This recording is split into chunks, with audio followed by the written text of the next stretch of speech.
Jake again with Bond Performance. Just wanted to do something a little bit different for today's video. I get a lot of questions from enthusiasts and customers who are wanting to know what tools I recommend, things like torque wrenches, specialty tools. So I'm just going to kind of walk you through some of the stuff that I keep in my box and some of the things that maybe a weekend warrior who doesn't work on Volkswagens all the time wouldn't think to have, that can really help you out in the pinch, and some things that are definitely 100% required for working on these cars. So let's take a look. Now I realize that a lot of you guys aren't going to be doing this kind of stuff on a regular basis, so the most common question is torque wrenches. My biggest thing is just to make sure that you have torque wrenches that are going to cover the range that you're working in. So really, ideally, you're going to need 3. This is 3/8 drive Craftsman. It'll do 25 to 250 inch-pounds, and it's also got Newton meters on the back, but you can do that conversion on Google or manually. Ideally, this would be 1/4 inch drive, because for something this small, rating-wise, you're not going to break it with 1/4 inch. So actually, the smaller on your small torque wrench, the better. I've had this one for about 20 years. Not real commonly used, especially these days, but good to have in the box. Next size range up is Cobalt, and it is going to run from 20 to 100 foot-pounds. Now, for most installs, this is going to be your most commonly used size. You want to make sure that when you use a torque wrench, you always set it to its lowest setting and never all the way spun down to where it's mechanically bottomed out. That'll help it retain its calibration, which you can also check yourself. There's YouTube videos on that, or you can send them out to be tested yearly or however often that you see fit. But the most important thing with a torque wrench is to use it in the middle of its range. So if I was going to torque something to 100 foot-pounds, I would move up to this one, Snap-on, up into this one, because the torque range is from 50 to 250. So you always want to try and fall in the middle of the range, because that's where it'll be most accurate. If you're maxed out at 100, or even worse, all the way at the bottom of the scale, it can have an effect on how accurate it is. The biggest concern with me, and I've had friends do it in the past, using something too big, it's very easy to overshoot your torque. Like if you throw an adapter to put a smaller socket on here, and you're trying to do something right at the very bottom of the scale, 50 foot-pounds, the difference between 50 and 70 foot-pounds is probably a degree or two on a little fastener. So just keep that in mind. Moving on, I've got several questions on power tools. There are tons of cheap options out there, but I really can't speak highly enough of Milwaukee. The biggest thing being that they've got 2 styles of batteries, the M12, which there isn't one in this, M18 in here. Literally anything battery powered you can think of, you can get at Milwaukee, and they don't just change the battery design. So I can take my neighbor's 12-year-old M18, swap it on here, and it works great. I want to say this is good for 1,200 foot-pounds. This is an expensive piece. I wouldn't just recommend everybody run out and grab that.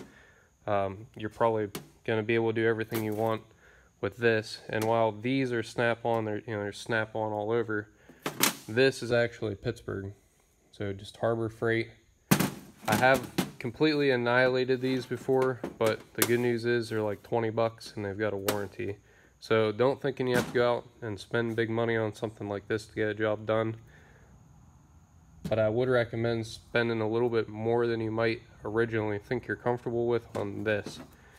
This is the Milwaukee Stubby 3/8 Impact, and it is awesome. The most used power tool in my arsenal, and it weighs 2 pounds, and it will put out up to 250 foot-pounds, where I was at Lowe's this morning and looking at the Cobalt that a customer buddy of mine had considered, and I talked him into this instead. We'll only do 150 foot-pounds max, and it weighs 7 pounds. So when you're under the car, especially you guys that aren't on a lift, on jack stands where you've already got T-Rex arms, having a lightweight tool is ideal. Plus, this compact size, this little guy's fit in places that the big one could never dream of going. So it's a good future-proof investment to get into a Milwaukee tool, especially if the first one you buy is kind of in a combo pack where you get a charger that will do both batteries. The batteries are expensive, but once you have them, they like I said, they'll work in tons of different applications. And yeah, that one's dead. We'll actually charge it, but they charge really fast. This might actually be charged in the time it takes me to finish this video. That's another great thing about those. So moving back to ratchets, these Craftsman ratchets have only really ever been used as hammers. I mean, this thing belongs in the trash. It's got maybe like 12 teeth, where this has 88.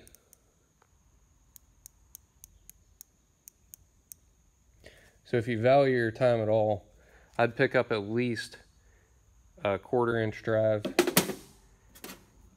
and a 3/8 drive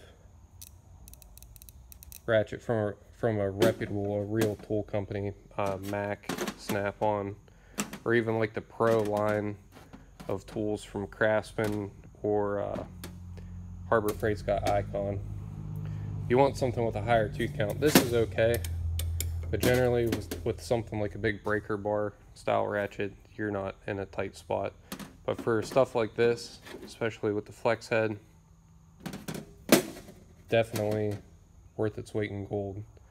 And this is a longer ratchet, but for 1/4 inch drive, stubby is where it's at. If it's something that you're using 1/4 inch on, you can usually use this choked up like this, and that'll be all the torque you need.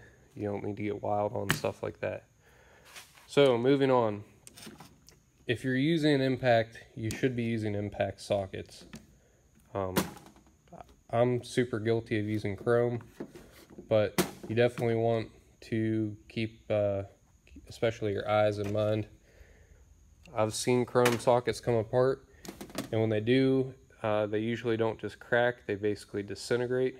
So you get shrapnel flying everywhere. I've dug shrapnel out of friends' limbs before from chrome sockets breaking, from us misusing them. So just keep that in mind.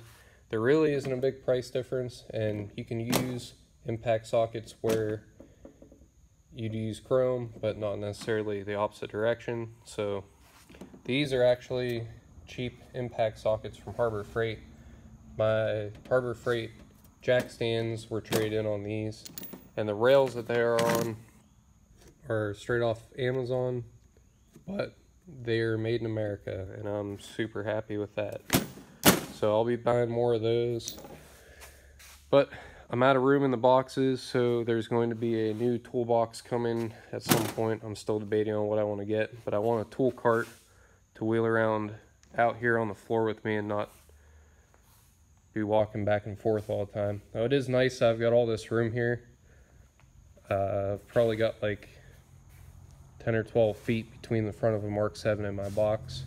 So I want to have something I can drag right under there with me, which again, if you're just doing this, you know, weekend warrior, I wouldn't be too concerned about that. As long as you've got some place to put your tools where you know where they are and you can actually find them, you don't need to get crazy with tool storage. So speaking of Amazon, I just picked these up. These are gear inch triple squares, and every time I do a big job, if there's something I wish I'd had, I hurry up and order it before I forget, because I'm sure you're like me and you've got a lot more going on than just your car hobby. So this set has 1/4 inch drive, 3/8 drive, stubby, where when I did my S38 install, I had these longer sockets, which become even longer when you reduce them down their 1/2-inch drive. So I was able to get it done, fortunately, but the stubbies would have been ideal. Allen sockets, these are also gear wrench. This is what sold me on spending $35 on these, where I could have got a cheaper brand for less. I use these on almost a daily basis, and they're showing no wear, which is awesome because they're about 3 years old. The 6mm Allen is what Mark 7 downpipes use, and like I said, it looks brand new, and I use it. I've probably done 100 and some odd downpipe installs, so it's worth its weight in gold to spend a couple bucks more. You can see these are showing a little bit of wear, and they're 6 months old, so definitely worth a little bit of extra money for gear wrench. And again, if you're gonna buy ratcheting wrenches, spend the extra couple bucks and get gear wrench. I've got some cheaper ones from Craftsman I've had for probably 15 or 20 years, and the head on the ratcheting mechanism on the Craftsman are so big and bulky that they really don't fit anywhere where you need them. So to spend a little bit more and have something actually useful is definitely the way to go. Oddball stuff like this is a high offset wrench. This is what you'd use for like strut mount assemblies. Remember, anytime you have a specialty bit or fastener, you're not applying torque to those. Those are only for holding. So to have an impact and 1/2-inch drive is really kind of silly, because you would never ever use an impact on a specialty bit. That's a definite no, unless it's something that you're going to just throw away. Just the other day I used those to remove and replace some hardware on a sway bar. The customer had a little bit of trouble putting it on, so we threw new hardware on for him, and I use those for that. But that's probably the only time I'll ever use the impact with those. Strut spreader. Whether you are going about it by the book way like I do for suspension installs, or the 2x4 method that some people use, either way, you need a good strut spreader. This thing's done dozens of installs. It's Schwaben from ECS.